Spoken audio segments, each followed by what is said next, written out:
Liepājas ostas promenāde un gājēju tilts tika izbūvēti pirms turpat 10 gadiem, un bija nepieciešams tos rekonstruēt, piešķirot tai mūsdienīgas vaipstus un akcentus. Šobrīd darbi tuvojas noslēgumam. Iepriekšējā konstrukcija sev bija nokalpojusi. Pirmām kārtām, kas būtu tāds uzsverams, kad principā viss klājums tiek mainīts, un šobrīd mēs pielietojam jau modernāku materiālu, un esošā koku vietā mēs šādus sintētiskos dēļus liekam, kur ir ļoti augstas kvalitātes un kalpos ļoti ilgi. Tātad arī visas šīs esošās nesošās konstrukcijas tiek restaurētas, krāsotas viss, ja? Arī apgaismojuma risinājumi tiek savādāk. Šobrīd būs ar apgaismojuma stabiem, ar atsevišķiem lukturiņiem izgaismots. Ja atceramies labi, tad arī pašā kanāla malā bija strūklaka, kur varbūt dzīvē parādīja, ka viņi īsti labi nedarbojās. No viņas mums tur arī radās dažādas tīri tehniskas problēmas.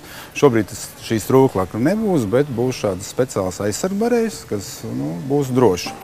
Liepājas ostas promenādes gājēju tilts noslēgsies ar Liepājas ostas maketu, kas būs veidots pēc 1867. gada pilsētas kartes, un domājams būs interesants apskats objekts gan liepājniekiem, gan pilsētas viesiem. Arhitektu birojas Arkis tātad projektēšanas gaitā deva šādu risinājumu, ka šī atvērtuma princips, ka mēs šeit nonākam un nonākot ostmalā, tātad ir šīs drošības barjeras, kā jūs redzat, man aiz muguras pašā kanāla malā, un arī aiz muguras ir tāda betonēts liela pamatne, uz kuras būs ļoti interesants un, es domāju, turists un arī liepājniekus piesaistošs elements no aizpagājušā gadsimta kartes, Liepājas kartes, tātad makets. Ļoti uzskatāms makets, kādu ir osta izskatījušies šīs gados. Un es domāju, ka tas būs ļoti apmeklēts un ļoti skaists objekts. Un arī šeit būs arī pat nodrošināts šī brilla rakstā, kad arī cilvēki ar īpašām vajadzībām varēs iegūt šo informāciju aprakstošā daļā, kas tad kādas ēkas šeit bija atradušās, ja, un kādas mēs viņus varam šodien aplūkot uz šī maketa.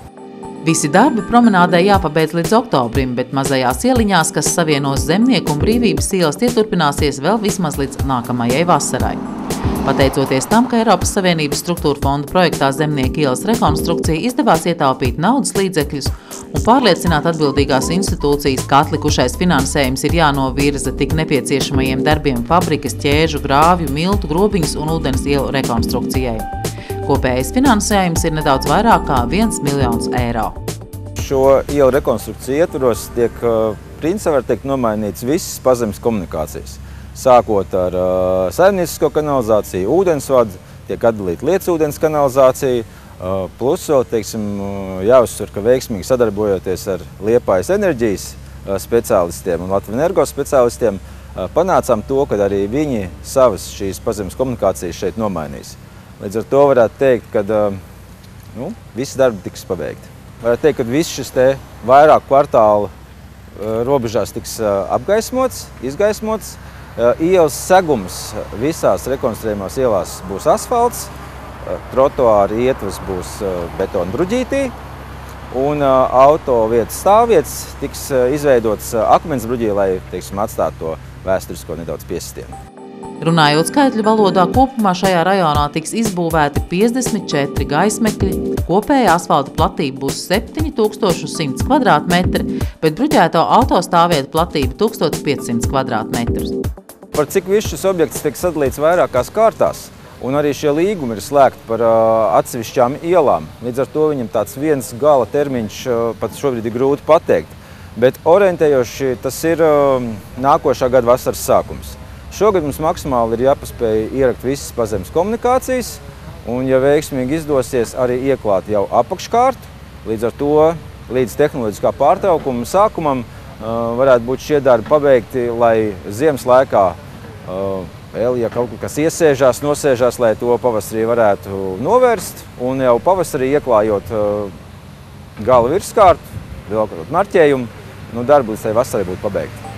Šobrīd svarīgi līdz ziemas sākumam paveikt visus darbus, kas saistīti ar pazemes inženierkomunikāciju un apgaismojumu izbūvi. Šobrīd grūti prognozēt, cik barga būs ziema un cik ilgs būs tehnoloģiskais pārtraukums, bet visi darbi jāpabeidz līdz nākamā gada jūnija beigām.